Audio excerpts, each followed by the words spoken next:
You ever feel like you're drowning in information? Like every day, there's just more and more to know. Oh, yeah, constantly. So we're diving deep into Seth Godin's The Dip today. Okay. It's all about this idea of strategic quitting. Interesting. And he actually says that winners quit all the time. Really? But not like giving up, What? more like they know how to quit strategically. Makes sense. So Godin says you should really aim to be the best in the world at whatever you do. That's a big goal. It can be kind of intimidating, It is. but if you think about Zipf's law, Dip's law. yeah, from like statistics, Oh, right. the most frequent value in data happens way more often. I see. Like way more than the second most frequent. So, like, Like imagine ice cream.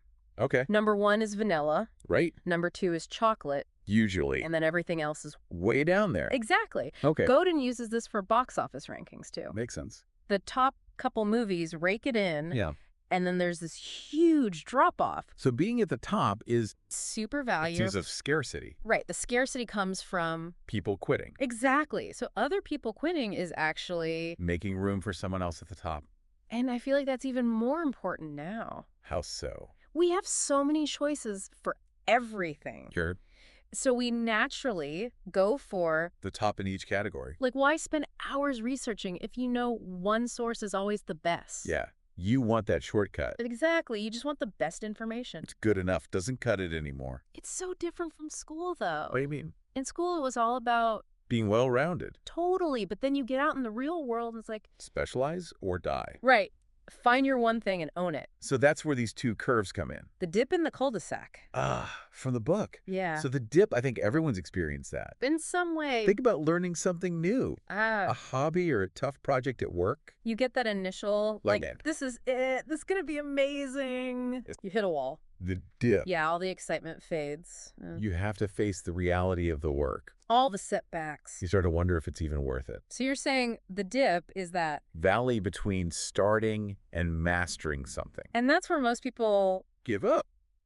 Godin has some good examples in the book. Like, Organic chemistry. oh yeah, Or the early days of a business. putting in tons of work for no reward. Exactly. Or even becoming a CEO. Yeah, years of work to get there. A long, hard road.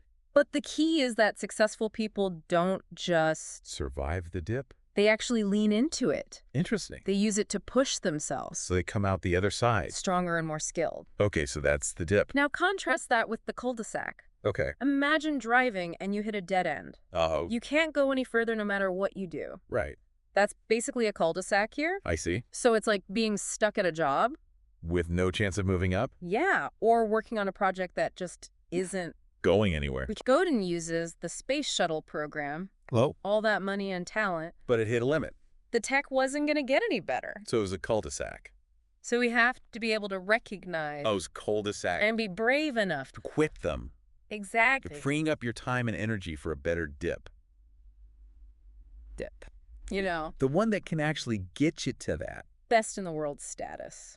So it's kind of like quitting can be strategic. Absolutely. It's about resource allocation. Focusing on where you can make the most impact. Right. And it's tough sometimes. What do you mean? We get attached to the things we put effort into.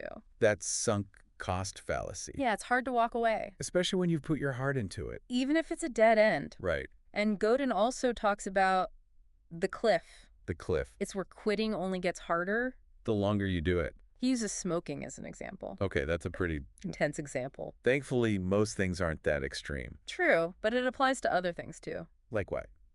Unhealthy relationships, maybe. Or even like tech addiction. Yeah, anything where each step makes it harder to quit. So the key is to know the difference. Between the dip, the cul-de-sac, and the cliff. And knowing when to quit is actually... The healthiest choice sometime. So we've talked about quitting projects and habits, but what about jobs? Jobs are tricky. Godin actually seems to be, Pro-quitting. in certain cases at least, Right. He says quitting a tactic is good. like a marketing campaign that isn't working, It shows you're willing to adapt. but quitting your overall strategy, That's bad. like your commitment to being a leader in your field.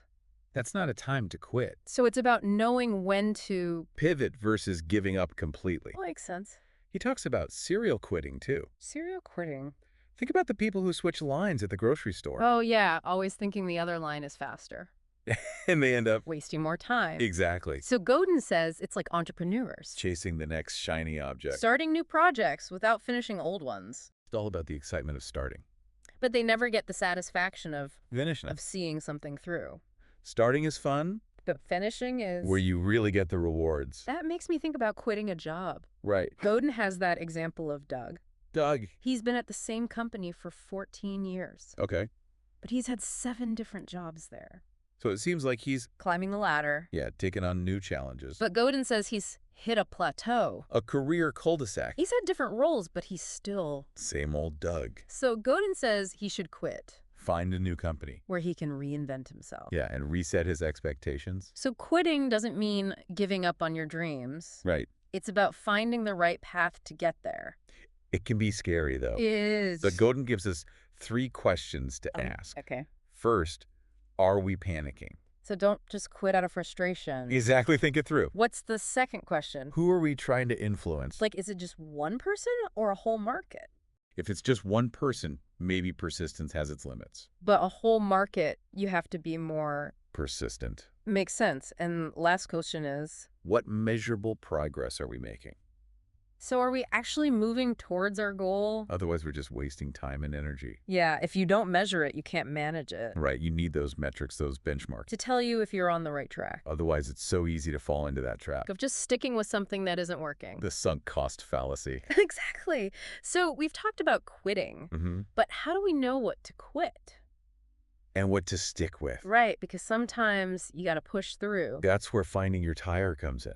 You're tired. It's a metaphor from Godin. Okay. It's that niche where you can really excel. Where you can be the best in the world. Exactly. So it's not just about passion. Right. It's passion plus skill plus opportunity. Finding that sweet spot. Where you can actually make a difference. He says you don't want to go too broad. Like trying to inflate a flat tire with a few pumps of air. It's not going to work. You need enough leverage. To make a real impact. And that's where quitting comes in. It lets you focus. On conquering the right dip. The one that'll get you to the top of your tire. Exactly. It's almost like decluttering. Your life, your work, everything. Getting rid of the stuff that's holding you back. So you can focus on what matters. It takes honesty, though. It does. To look at your commitments and be like, is this worth it? Is this a dip or a cul-de-sac? A good question to ask. Godin quotes an ultramarathoner, Dick Collins. Okay. He says, decide before the race what will make you stop. Interesting.